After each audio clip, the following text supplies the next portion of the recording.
Casey Concepcion nakipag-lunch bonding sa kapatid sa ama na si Gary Concepcion kasama ang pamilya nito. Sa latest IG post ni Casey Concepcion, ibinahagi nito sa kanyang mga tagahanga at mga avid followers ang pakikipag-bonding niya sa kanyang kapatid sa ama na si Gary Concepcion. Kasama ang kanyang nag-iisang pamangkin at take note mga ka-showbiz tokes, ito ang pinakaunang pamangkin ni Casey Concepcion sa kanyang kapatid sa ama na si Gary.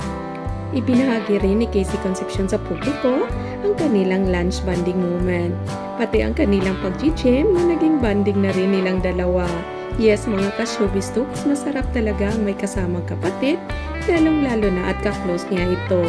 Marami pa rin ang katanungan kung bakit nawala ang closeness ni Christina sa mga kapatid niya sa ina na sabay naman silang lumaki. Pero hindi naman talaga nakatira sa isang bubong si Casey Concepcion at mga kapatid sa ina, kaya normal lang na may mga moment na hindi sila magkasama o nagkakasundo dahil sa agwat na rin ng kanilang mga edad.